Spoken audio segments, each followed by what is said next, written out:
When we came to Bolivia 3 years ago with our 5 daughters, really we had thought that our family was pretty much complete and felt, you know, God's call to come here as a family to do God's work. And we were not looking really for any more children. And at that point I think we really felt our family was complete. And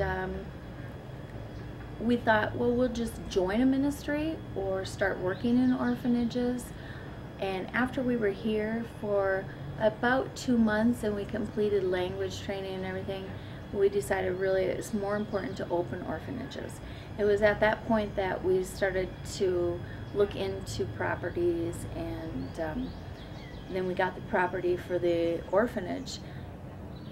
It was a long ways from being done, and there was a missionary who was in the town of Oruro, which is about 3.5 hours away from here, and she goes out into the campo every once in a while, but she lives in town, which is a miracle in itself, because she just happened to be in the campo that day. And she was walking through the village and she was meeting with some of the people, and she found a baby, and the baby was underneath a bush, which is very common here. If somebody doesn't want their baby, they put it under a bush. If they go back in a couple of days and the baby has survived, they think the baby is very hardy and the baby can be very productive for their family. I don't think that's what Grace's mom had in mind, but anyways, the missionary found Grace underneath a bush and went around to everybody in the village and was asking, do you know of somebody who's been pregnant lately? Whose baby could this possibly be? And she was led to Grace's mom. Grace's mom was 15 years old, and she was raped by her cousin. And so from the very time she knew she was pregnant, she didn't want Grace. But she carried her and she delivered her. She delivered her in her hut, and her sister helped her. Her sister tried to convince her to keep her because her sister loved her. Her sister has 3 children of her own,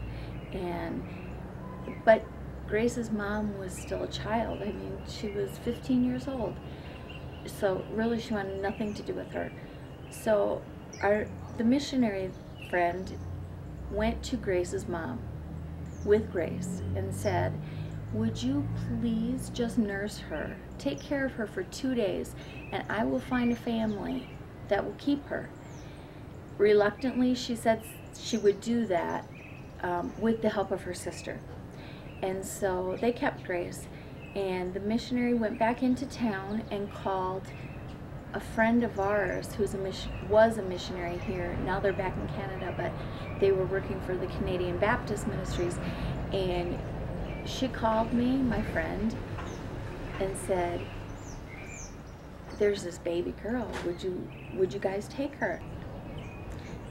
So yeah, we said we would take Grace. I mean, that's why we came here. We're opening orphanages. And even though that orphanage wasn't ready yet, we decided we would take Grace into our house and just take care of her until the orphanage was open, and then she would be the first child in our orphanage. And so it was December 1st, and my older girls and I were at a wedding, the very first Bolivian wedding that we had ever been to. And Mike had traveled to Oruro with Patchy to pick Grace up. And we were waiting at the wedding reception for Mike to show up with Grace. And he walked in with her and handed her to me. And she was beautiful then. She was very tiny. She weighed about 4 pounds, and she looked like a little monkey because she had so much hair all over her. We think that she was born prematurely, but we have no way of knowing for sure. So we brought her home, and we took care of her, got up with her in the middle of the night for the next 3 nights. We had her sleeping in a basket because we didn't have a crib at the time because all of our girls are older. So we had a basket and we had blankets in there, and she slept in a basket next to our bed.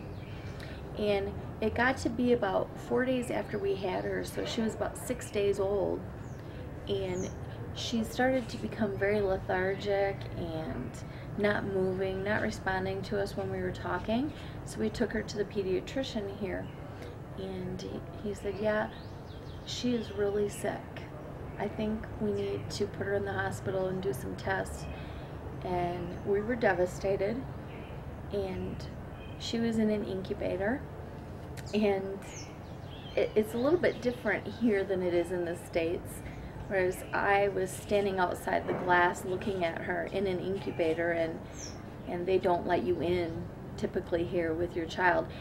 And after me standing there for about 12 hours and they realized I wasn't going to leave, they decided they would give me a bed and give Grace a room with me.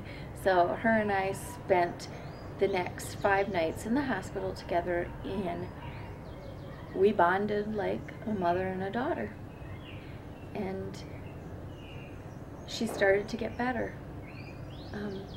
It turns out she was toxic through her body because her mom didn't believe that the missionary was going to come back and get her. She thought she was being tricked into keeping her, and that they thought if I nurse her a couple of days, I'll want to keep her. So she thought she was being tricked. So she was feeding her pesticides to try and kill her.